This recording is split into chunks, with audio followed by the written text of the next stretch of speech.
É o que a gente fala para nossa vida, né? A nossa vida, muitas vezes, de um limão, a gente tem que procurar fazer uma limonada. E é isso que fica assim para todos que ficaram aí, né? Uma tragédia, assim, a gente tentar tirar uma lição, que a lição maior é a superação. O acidente, ela foi muito dolorida, né? Foi muito sofrida, que nem eu ia dizer assim para ti, né, Carol? Que nem eu disse assim, uma das grandes dores que eu tive.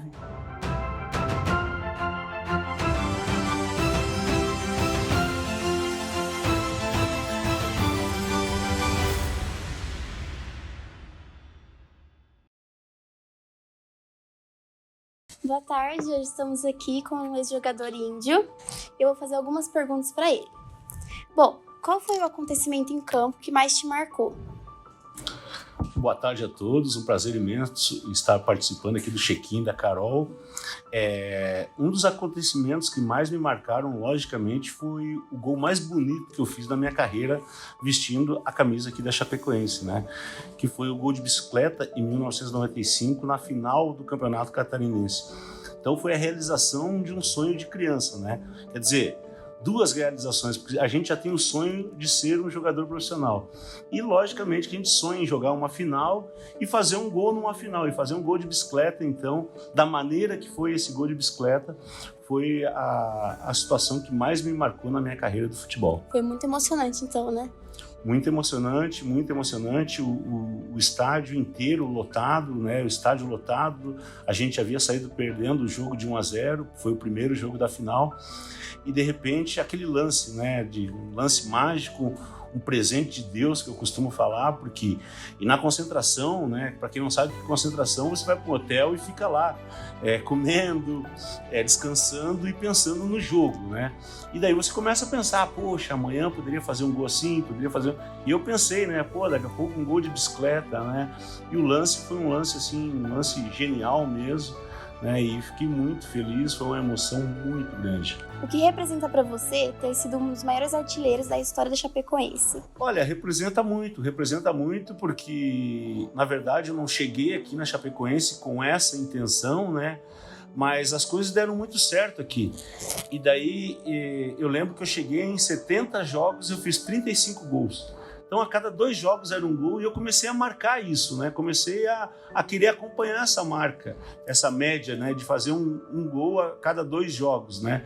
E com isso, continuei contando e daí cheguei à marca de 62 gols. Daí, quando eu falei, todo mundo falou, né? Que era a maior artilharia da história da Chapecoense. E daí fiquei muito feliz porque o objetivo de um jogador de futebol é entrar para a história.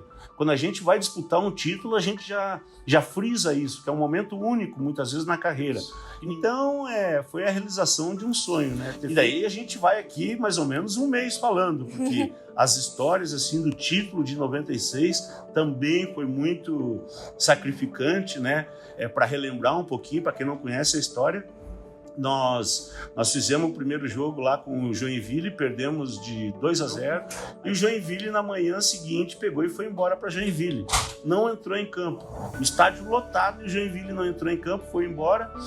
E com isso a gente fez a festa, achando que era campeão, mas não, né? Isso aí se estendeu de maio, junho até dezembro, quando marcaram o jogo novamente. E aí a gente conseguiu fazer, a gente precisava ganhar o jogo de 1-0, conseguimos fazer o gol aos 40 minutos do segundo tempo, quando já estava praticamente muito difícil. Levamos o jogo para a prorrogação, daí a prorrogação a gente tinha vantagem, daí a gente conseguiu fazer o gol de 1-0 também, que foi o que explodiu o Índio Condá na época, que hoje é a Arena Condá, e aí sim com aquela garantia que ninguém ia tirar esse título da gente. Que legal. E qual foi sua reação ao acidente e como foi ver o time se reerguendo novamente? Nossa Senhora, a reação ao acidente, ela foi muito dolorida, né? Foi muito sofrida, que nem eu ia dizer assim para ti, né, Carol? Que nem eu disse assim, uma das grandes dores que eu tive, principalmente quando eu entrei no estádio e vi assim, o torcedor que tu viu muitas vezes que tu sempre fez esforço para ver ele sorrindo, vibrando, tu vê ele chorando ali e tu não se sentir impotente, tu não poder fazer nada, né? E além de toda a região, né, toda a tragédia que foi, e além também da gente perder muitos amigos, né? A gente perdeu muitos amigos nessa tragédia. Já vou até te responder uma pergunta que daqui a pouco eu sei que você ia fazer. O pessoal fala muito do minuto 71. Né? E às vezes há um questionamento se é para continuar com essas homenagens no minuto 71 ou não. Que todos os jogos da Chapecoense, no minuto 71, a torcida começa a bater palma e fazer uma homenagem para os guerreiros que partiram. E quando perguntam para mim, eu digo que é lógico que tem que continuar. Isso por muitos anos. Sim. Né? Eu acho que todo mundo o que quer é quando a pessoa parte daqui, é que seja lembrado aqui com carinho, né? Então, e a Chapecoense é um dos únicos times que, infelizmente, tem essa história. Sim. Então, tem que ser lembrado para a gente, como ser humano, como torcedor, sempre ter uma reflexão dentro de nós. E qual foi a sua reação ao ver o time se reerguendo? Olha, a reação foi de muita esperança, né? A gente sabia que era muito difícil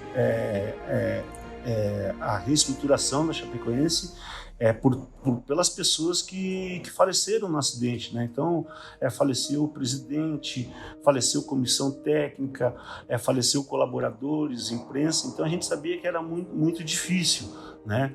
Mas com a ajuda da cidade, com a ajuda de todos, né? A Chapecoense ela se reergueu, ela está se reestruturando e, na minha opinião, ela continua. Esse processo ele é longo ainda. Eu disse que não é um processo para 2, para 3 anos. É um processo longo ainda de procurar se reestruturar e de cada vez se fortalecer mais com essa história toda que aconteceu. É o que a gente fala para a nossa vida, né? A nossa vida, muitas vezes, de um limão, a gente tem que procurar fazer uma limonada. E é isso que fica assim para todos que ficaram aí, né? Uma tragédia, assim, a gente tentar tirar uma lição, que a lição maior é a superação. Sim. E me fala mais uma coisa. O que foi o futebol na sua vida? Olha, eu ia dizer tudo, né? Mas tudo na nossa vida é Deus, né? Mas o futebol foi muito importante na minha vida porque abriu muitas portas para mim, tanto na cultural, como na convivência como ser humano, né? No relacionamento com outras pessoas. O futebol ele tem uma disciplina muito grande. As pessoas, muitas vezes, que não conhecem lá dentro do futebol, elas imaginam, sabe, as coisas. Imagina e muitas vezes sai falando e outros saem repetindo, sabe? Mas o futebol ele tem uma disciplina muito grande e só quem convive lá dentro sabe dessa disciplina. Então, às vezes eu tenho um pouco de dificuldade de trabalhar com futebol porque eu fico muito doente, eu fico meio doente quando eu vejo algumas opiniões, sabe, que você sabe que não é verdade, Sim. Que mexe muito. Por exemplo, quando as pessoas falam, o time lá entregou um jogo, sabe? A gente sabe que não existe isso. O pessoal tem uma noção do que é a seriedade do futebol. Quando é marcado uma reunião, quando é marcado um almoço, quando é marcado para você se apresentar no vestiário, se você se apresentar com 1 minuto, 2 minutos, 3 minutos de atraso, você tem uma multa por isso. Então, é uma organização muito grande, é uma seriedade muito grande. Muitas vezes são 40 atletas, 50 pessoas numa comissão técnica e por trás dessas 50 pessoas tem familiares, tem famílias, tem amigos, torcedores. Então, é uma coisa assim, muito séria. E o futebol me trouxe isso, me trouxe muita seriedade, me trouxe uma experiência de vida muito grande, me trouxe principalmente realizações de sonhos, né? Como eu falei, de você ser um atleta profissional, de você disputar final de campeonato e, acima de tudo, também me trouxe assim, né, o reconhecimento, que é uma coisa muito legal. Né? Eu consegui ter uma carreira, ter uma história onde as pessoas reconhecem essa minha carreira, essa minha história e, para mim, isso é muito importante. Eu sempre encarei o futebol com muita responsabilidade. Com certeza, ter ficado marcado na história foi um sonho realizado. Um sonho realizado, né? E eu consegui isso, lógico, com a ajuda dos meus companheiros, né? Sou muito grato a todos os companheiros que trabalharam junto comigo. Sou muito grato a todos os clubes que passei. Eu joguei em 16 clubes de futebol. por 18 anos, né, que durou a minha carreira. Então, sou grato a todos esses clubes, torço por todos eles. Aqui em Santa Catarina, joguei na Chapecoense, depois fui para o Joinville, depois fui para o Avaí, depois acabei indo lá para o Rio Grande do Sul, para o Brasil de Pelotas, depois voltei aqui para o Fraiburgo, Inter de Lages. Lá no Rio Grande do Sul, joguei no Glória de Vacaria, no Brasil de Farroupilha, foi onde começou a minha carreira. Depois fui para o Glória de Vacaria, joguei no 15 de Campo Bom, Brasil de Pelotas, né? E depois joguei para a Portuguesa de São Paulo, depois estive também no Paraná, no Rio Branco de Paranaguá. Então eu torço por esses clubes todos, né? Imagina, e sou muito grato por eles terem aberto as portas para mim, né? Clubes que me ajudaram a colocar a comida na minha mesa, né? Então Sim. Você tem essa consideração por esses clubes e pelas pessoas que torcem por essas equipes.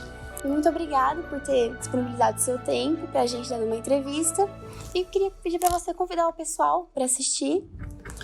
Legal, Carol, quero dar os parabéns por você, tão jovem, já se interessando pelo futebol, e isso é muito legal, alimentando esse interesse, né, e passando a informação para todos que gostam do futebol. E queria pedir aí para o pessoal seguir nas redes sociais, né, @evidenciador, certo? E também o check-in da Carol, que daí vocês vão ficar por dentro de tudo aí, vão ver essa entrevista e ter muitas informações aí sobre o futebol. Beleza? Obrigado vocês. Muito obrigada.